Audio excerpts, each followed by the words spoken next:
Halo, kali ini kita akan membahas sebuah film yang rilis tahun 2020 berjudul Nowhere Special, yang merupakan adaptasi dari sebuah kisah nyata tentang seorang pria bernama John yang bekerja sebagai pembersih kaca jendela di kota London. Dan meskipun pekerjaannya terlihat sederhana, John selalu mengerjakannya dengan penuh dedikasi dan tanggung jawab. Jadi tanpa menunggu lama, mari kita simak ceritanya. Scene dimulai dengan seorang anak kecil bernama Michael yang tengah menatap keluar jendela untuk menanti kepulangan ayahnya. Dan melihat ayahnya yang sudah hampir tiba, dia pun bergegas untuk menyambut kepulangan ayahnya tersebut di depan pintu.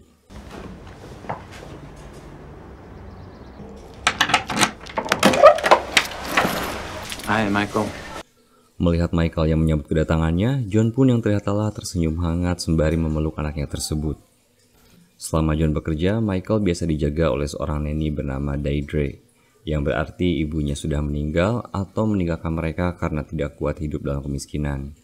Namun yang pasti, John adalah sosok ayah yang bertanggung jawab dan selalu berusaha memberikan yang terbaik untuk Michael. Hai. Malam harinya, John selalu membacakan cerita untuk Michael dan tidak lupa juga dia mengajarkannya agar berdoa sebelum tidur. Dari luar, kehidupan mereka tampak sederhana dan penuh dengan kehangatan. Good night, Michael. Akan tetapi setelah Michael tertidur, John terlihat menyimpan banyak obat-obatan yang mengindikasikan bahwa dia memiliki masalah kesehatan yang sangat serius.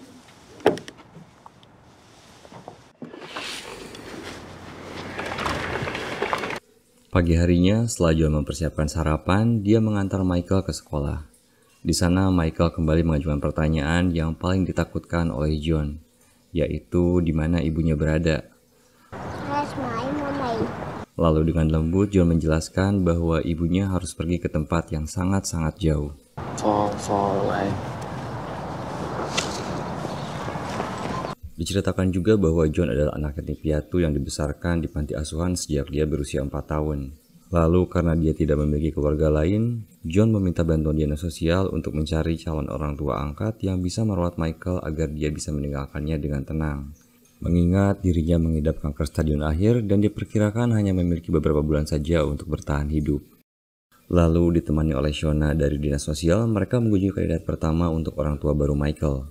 Di sana mereka bertemu pasangan muda yang bernama Philip dan Celia, yang terlihat ramah kepada John dan juga Michael. Di sana John juga bercerita bahwa dia ingin Michael mendapatkan hal yang tidak dia dapatkan sewaktu dia masih kecil, yaitu keluarga yang utuh dan juga kasih sayang dari sosok ibu dan ayah, tidak seperti dirinya yang dibesarkan di panti asuhan. He deserves a normal family and all the opportunities I never had. You understand that? We've painted one of the rooms blue. Namun saat Philip mengatakan bahwa dia ingin calon anaknya nanti masuk ke sekolah yang terbaik, John merasa khawatir jika nantinya Michael hanya akan menjadi objek untuk memenuhi impian mereka saja. Lalu Celia yang juga seorang guru menyarankan agar Michael pindah ke sekolah tempatnya mengajar.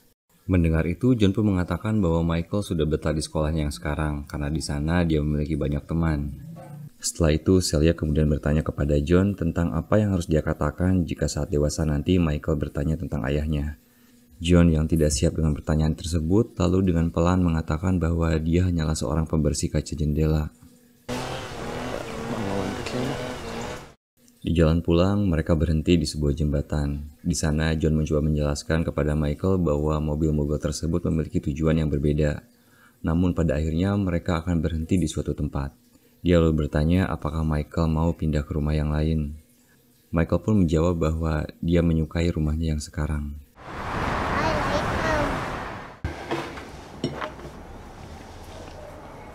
Setibanya di rumah, Michael mencoba meniru tato seperti yang ada di lengan John. Di sana, John sendiri hanya memperhatikan saja dan tampak terharu melihat anaknya yang ingin seperti dirinya. Meskipun di sisi lain, John tampak sedih karena tahu bahwa waktunya bersama Michael hanya tinggal sebentar lagi. Hari berikutnya, John mengunjungi kantor dinas sosial. Di sana, mereka menyarankan John agar menyiapkan sebuah kotak kenangan untuk Michael saat dia dewasa nanti. I don't want him to think about it. Why does he have to know he was adopted? Akan tetapi John menolaknya dengan alasan bahwa dia hanya ingin memastikan bahwa anaknya mendapat keluarga baru yang benar-benar menerimanya. Dan dia merasa bahwa anaknya tidak perlu mengingat dirinya yang bukan apa-apa dan juga tidak lama lagi akan meninggal. Dan John khawatir bahwa kenangan pahit seperti itu hanya akan membuat Michael bersedih di kemudian hari.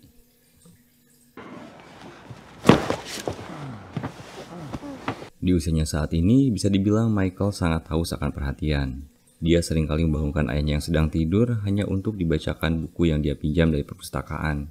Michael, I told you not to draw in books. Untungnya sebagai ayah, John juga memahami kemauan anaknya tersebut, yang selalu berusaha melakukan apapun yang dia bisa untuk membahagiakan Michael. Walaupun hanya sekedar jalan-jalan melihat sekitar atau makan es krim di taman.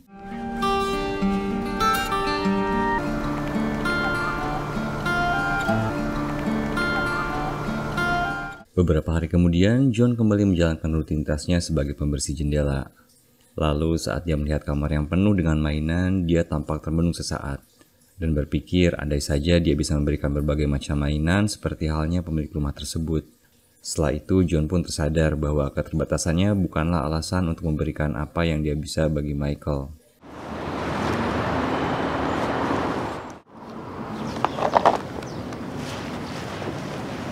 Di hari lainnya, John membawa Michael bertemu dengan calon orang tua asuh lainnya, yaitu pasangan bernama Gary dan Pam. Look at that, Michael. Pasangan tersebut tampak lebih sederhana daripada pasangan sebelumnya. Selain itu, Michael juga terlihat senang bermain dengan kelinci peliharaan mereka. Akan tetapi, percakapan pun menjadi canggung saat John menyebutkan bahwa Michael menyukai anak anjing. Michael loves dogs. Sementara Gary mengaku bahwa dia tidak suka dengan yang namanya anjing, apalagi kakinya pernah digigit oleh anjing milik tetangganya. Shona pun mencoba mencarikan suasana dengan mewawancarai Pam. Dia lalu bercerita bahwa dirinya tidak bisa memiliki keturunan, sehingga mereka memutuskan untuk mengadopsi seorang anak, yaitu Anne. Lalu saat ditanya, Anne pun dengan jujur mengatakan bahwa dia bahagia bisa tinggal bersama mereka. Yang tentunya kesaksian Anne tersebut juga membuat John ikut senang. Look, your child will be part of a big family. Di perjalanan pulang, John bertanya apakah Michael suka bermain dengan kelinci peliharaan mereka. Namun Michael menjawab bahwa dia hanya ingin anak anjing, yang berarti sepertinya John harus mencari kandidat keluarga lain untuk menjadi orang tua asuh Michael. Almost done. Thank you, Mrs. McDonough. Setelah itu, John pergi ke rumah Nyonya McDonough, seorang wanita parubaya yang sudah sering mempekerjakan John. Lalu setelah menyelesaikan tugasnya, mereka pun mengobrol tentang kehidupan mereka yang sama-sama akan segera berakhir. Yang sepertinya obrolannya dengan Nyonya McDonough berhasil membuat John semakin tegar. Wanita tua itu pun meyakinkan John untuk bisa meyakinkan Michael bahwa dirinya akan selalu ada di dekatnya meskipun dia sudah meninggal nanti. Michael, and you come again anytime you want, okay? Suatu hari saat mereka sedang pergi ke taman, Michael melihat seekor kumbang yang tidak mau bergerak. John pun mencoba menjelaskan dengan kata-kata yang mudah dimengerti oleh Michael. It's dead. Can't walk anymore. Dia mengatakan bahwa kumbang tersebut sudah mati. Namun kematian itu bukanlah hal yang perlu ditakutkan. Dan meyakinkannya bahwa meskipun seseorang sudah meninggal, jiwa mereka akan tetap ada bersama orang-orang yang mengasihinya. It's not sad. I think.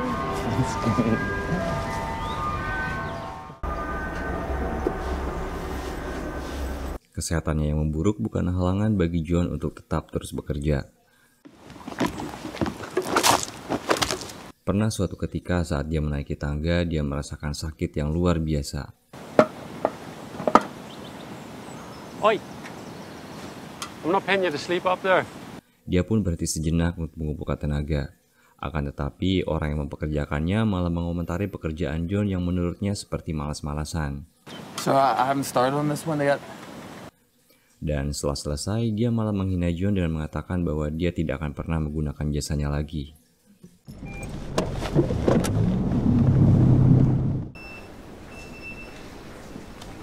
Merasa sakit hati, John pun langsung meninggalkan rumah itu dan pergi ke rumah sakit. Di sana, dia seperti masih tidak terima setelah dihina oleh pemilik sebelumnya. Lalu karena dia merasa hidupnya sudah tidak akan lama lagi, dia kembali ke rumah itu dan melemparkan telur ke semua jendela yang telah ia bersihkan.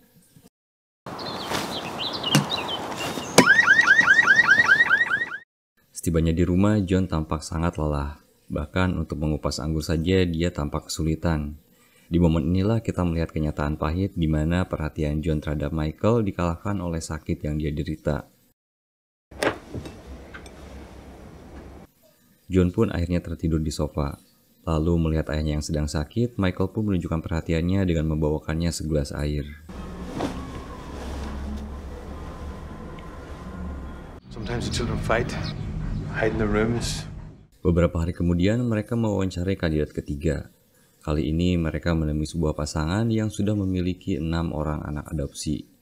Si ibu pun menerangkan bahwa jika diizinkan, Michael akan menjadi anak adopsi terakhir mereka. Akan tetapi, John yang melihat suasana rumah yang terlalu ramai merasa bahwa keluarga ini pun tidak cocok untuk Michael. Put the acorn back in the fridge. Ready! He will be the last one to join our family. Lalu seiring berjalannya waktu, John semakin khawatir karena belum juga menemukan keluarga yang tepat. How are you, John? Dia pun meminta dinas sosial untuk mencari ibu kandung Michael dengan harapan ibunya yang sekarang sudah berubah dan mau menerima anaknya sendiri. 6 months after he was born, she just left. Akan tetapi pihak dinas sosial mengatakan bahwa hal itu hampir mustahil dilakukan, mengingat ibunya menghilang setelah melahirkan Michael tanpa meninggalkan informasi apapun. Shona lalu menambahkan bahwa John harus segera menentukan pilihannya, mengingat dia sudah tidak punya banyak waktu lagi. I'm running out of time. Esoknya dia pergi ke bengkel untuk mengambil mobilnya yang sedang diservis. Lalu saat mekaniknya yang bernama Josh memberikan tagihan, dia terlihat terkejut melihat tagihan tersebut. Josh selalu mengatakan bahwa John hanya perlu membayar spare part-nya saja, karena biaya lainnya sudah ditanggung oleh George. Mendengar itu, John pun tampak terharu dan sangat berterima kasih kepadanya. Thank you. You like cars, Michael? Setelah itu, John mengajak Michael pergi ke supermarket yang rencananya mereka akan membuat kue ulang tahun untuk John yang ke-34. Dia sengaja membuat kuenya sendiri untuk membuat kenangan ulang tahun terakhir bersama Michael. Great for Michael. In they go. Mereka pun bersama-sama memasang 34 lilin di kue tersebut. 34 candles on Daddy's cake. 34 years.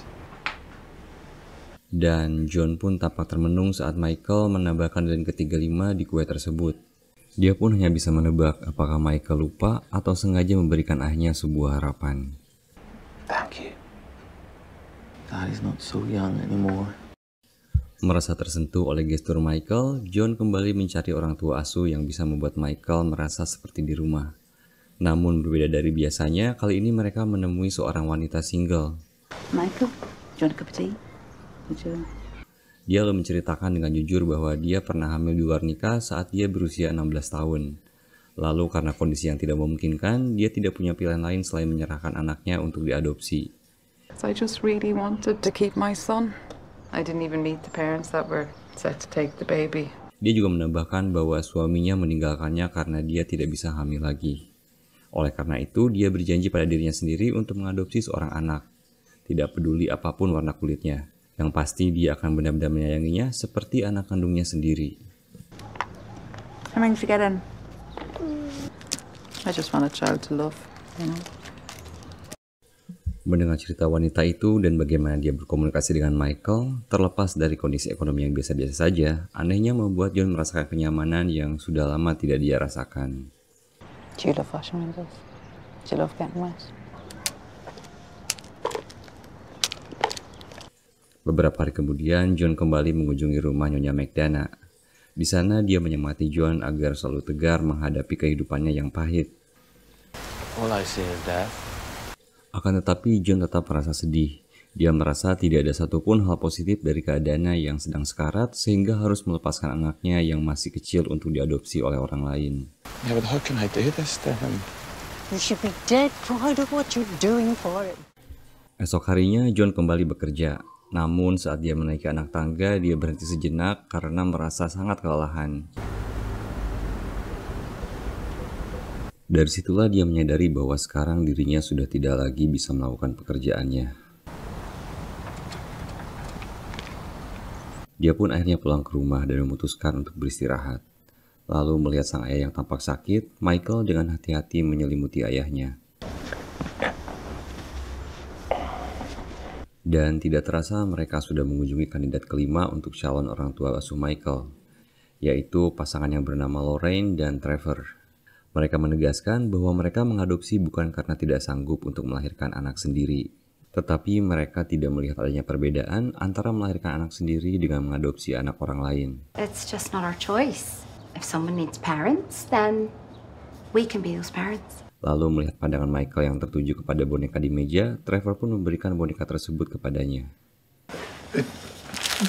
Do you like him, Michael? Setelah itu, dia membawa John untuk melihat kamar yang dia siapkan untuk calon anak asuh mereka, dan bertanya apakah Michael akan menyukai kamar ini. Dia pun menambahkan bahwa tidak ada yang lebih mulia dari tugas seorang tua yang merawat anaknya sampai tumbuh dewasa. Mendengar itu, John pun tampak terdiam, mengingat dia sendiri tidak bisa merawat Michael sampai dia tumbuh dewasa. Yang tidak ada bedanya dengan orang tua John yang meninggalkannya di panti asuhan dulu. Tidak terasa sudah waktunya bagi mereka untuk pulang. Namun hal tidak terduga adalah saat Lorraine memberikan sebuah isyarat kepada Trevor dan mengatakan, Michael, Jimmy lives here. Akhirnya John dengan lemah lembut membujuk Michael agar dia mengembalikan boneka tersebut. Di perjalanan pulang, Michael bertanya tentang apa itu adopsi kepada John. What's a dog, Daddy? Dia pun tampak terkejut dan tidak tahu harus menjawab apa. Dia lalu berhenti sejenak, lalu menyadari bahwa cepat atau lambat dia harus segera memberitahu Michael. Dia pun dengan lembut menjelaskan bahwa saat seorang ayah tidak bisa lagi merawat anaknya, dia akan mencarikan keluarga baru yang bisa memberikan kehidupan yang lebih baik untuk anaknya tersebut. Lalu entah mengerti atau tidak, Michael lalu berkata bahwa dia tidak ingin diadopsi dan dia juga tidak mau keluarga baru. Be careful. Di lain waktu, John bertemu dengan Sona di sebuah kafe. Di sana, dengan nada bicara yang penuh dengan kesedihan, dia mengaku jika dirinya sendiri tidak yakin apakah dia orang yang tepat untuk menentukan keluarga mana yang akan dia pilih. This is the biggest decision of my life. Mengingat keputusannya tersebut akan menentukan nasib Michael ke depannya. Bahkan sekarang dia merasa bahwa dia tidak tahu apa-apa tentang anaknya sendiri. Dan sangat khawatir jika kemudian dia salah memilih orang tua untuk Michael.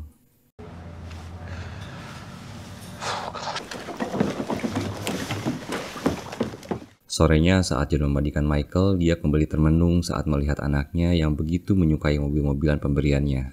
Setelah itu, dia pergi keluar dan mencoba berjalan mengikuti garis lurus. Seakan-akan John ingin memahami jalan pikiran Michael. Tetapi dia tampak kesulitan untuk menjaga keseimbangannya, yang menandakan bahwa kesehatannya sudah semakin memburuk. Lalu karena frustasi, dia pun melampiaskan kekesalannya dengan menendang mobilnya. Rupanya kesehatan John juga mempengaruhi sikapnya terhadap Michael. Suatu pagi saat Michael akan menghabiskan sisa sarapan milik John, John tidak sengaja malah membentaknya. No, don't use my spoon. Yang sebenarnya dia lakukan karena takut Michael akan tertular penyakitnya. The tiger ones are dirty, you can't wear them. Malamnya John memberikan piyama baru untuk Michael karena yang biasa dia pakai sudah sangat kotor. Akan tetapi Michael tidak mau memakainya. John yang kesal lalu membentaknya dan memaksanya untuk memakai piyama baru tersebut, kemudian meninggalkannya. And don't come out of here until you're ready to say sorry. Akan tetapi bukannya meminta maaf, Michael justru melempar semua mainannya. Bahkan truk mainan pemberian John sebagai bentuk kekesalannya. Anehnya John di situ malah tersenyum melihat tingkah anaknya tersebut. Dan tidak lama kemudian mereka pun kembali menghabiskan waktu bersama.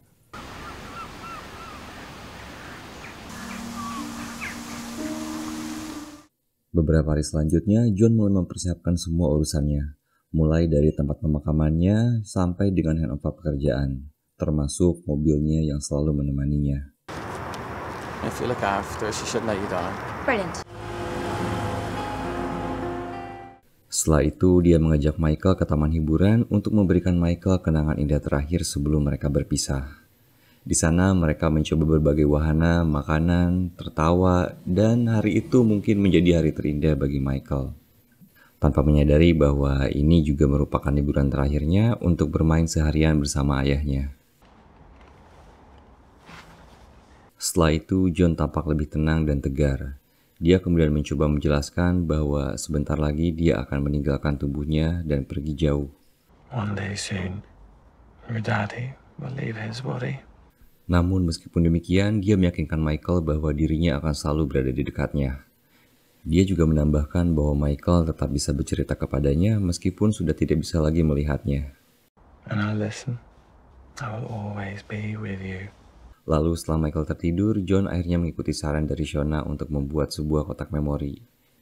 Di dalamnya dia menyiapkan beberapa surat untuk dibaca setiap Michael berulang tahun. Selain itu, dia juga menyisipkan foto-foto mereka dan barang pribadinya sebagai pengingat agar Michael tetap merasa dekat dengan dirinya.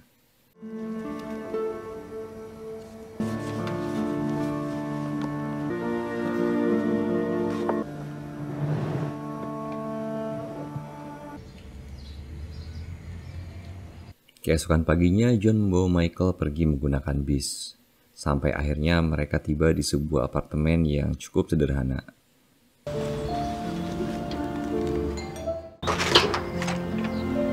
Hey, John.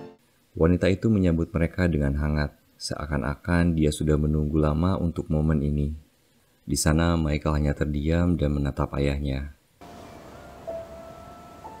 John pun memberikan senyuman yang penuh dengan cinta dan sedikit duka. Tidak ada kata-kata perpisahan. Namun Michael dengan caranya sendiri sepertinya sudah mengerti akan apa itu perpisahan. Dan demikianlah alur cerita dari film ini. Semoga video ini bisa memberikan pelajaran atau pandangan baru tentang betapa berharganya momen bersama orang-orang yang tersayang. Terima kasih.